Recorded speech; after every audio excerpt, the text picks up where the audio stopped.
ಯಾರು? ಕಶ್ಯಪ ಬ್ರಹ್ಮನ ಮಗ, ಇತಿಗರ್ಭ ಸಂಜಾತ, ಚತುರ್ಮುಖ ಬ್ರಹ್ಮನ ಮೊಮ್ಮಗ. ವಿಧಾತೆಯಿಂದ ವಿಧಿ ಬರಹವನ್ನೇ ಬದಲಾಯಿಸಿ ಮರಣವನ್ನೇ ಮೆಟ್ಟಿ ನಿಂತ ಮಹಾವೀರ.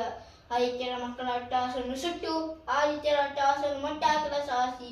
ಅತಳ ವಿತಳ ಸ್ಥಳ ರಸತಳ ತಳತಳ ಮಹತಳ ಪಾತಾಳಗಳನ್ನು ಪಾದದಡಿಯಲ್ಲಿ ತುಳಿಯಿಟ್ಟ ಪರಾಕ್ರಮಶಾಲಿ. ಅಡಿದ್ದೇ ಬೆಳೆಯುವುದು ಭೂಮಿ, ತಲೆ ಎತ್ತಲೆ ಬೆಚ್ಚುವುದು ಬಾನು, ಕೈ ಎತ್ತಲು ಸೃಷ್ಟಿ. ಚತುರ್ಮುಖನ ಸೃಷ್ಟಿಯೇ ನನ್ನ ಆಜ್ಞೆಯನ್ನು ಪಾಲಿಸುತ್ತಿರುವಾಗ ಎಕ್ಕಷ್ಟಿತ್ತು ನನ್ನ ಮಗ, ನಾ ಜನ್ಮ ಕೊಟ್ಟ ಮಗ, ನನ್ನ ವಂಶವನ್ನೇ ಬೆಳಕಬೇಕಾದ ನನ್ನ ಕುಮಾರ. ನನ್ನ ಆಶ್ಚರ್ಯತೆಯಿಂದ ಇಂದು ನನ್ನ ಮನಸ್ಸಿಗೆ ನೆಮ್ಮದಿ ಇಲ್ಲವೆಂದರೆ ಛೀ, ಇದೊಂದು ಬದುಕೆ, ಇದೊಂದು ಜನ್ಮ ಬೇಕೆ, ಎಂತಹ ದುರ್ವಿಧಿ, ಇದೆಂತಹ ದುರ್ವಿಧಿ.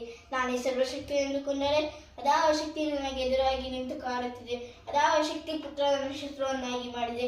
ಅದಾವ ಶಕ್ತಿ ಅವನಿಗೆ ನನ್ನನ್ನು ಎದುರಿಸುವ ಧೈರ್ಯ ತುಂಬಿದೆ. ಅದಾವ ಶಕ್ತಿ ಅವನಿಗೆ ಸಾವು ಬರದಂತೆ ತಡೆದಿದೆ. ಅದಾವ ಶಕ್ತಿ ನನ್ನ ಮುಖಭಂಗ ಆಡಿ ತಳ ತಗ್ಗಿಸುವಂತೆ ಮಾಡಿದೆ. ಅವನೇ ಆ ದುಷ್ಟನೇ, ಆ ಕುಲವೈರ್ಯದ ಹರಿಯೇ ಇದಕ್ಕೆಲ್ಲ ಕಾರಣ. ಓ ಹರಿ, ಕಪಟಿ, ವಂಚಕಿ, ನನ್ನ ಮಗನ ಹೃದಯಾಂತರಾಳವನ್ನು ಹೊಕ್ಕು ಆ ತಲೆಯನ್ನು ಕೆಡಿಸಿ ಮನಬಂದಂತೆ ಆಡಿಸುತ್ತಿರುವೆಯಾ?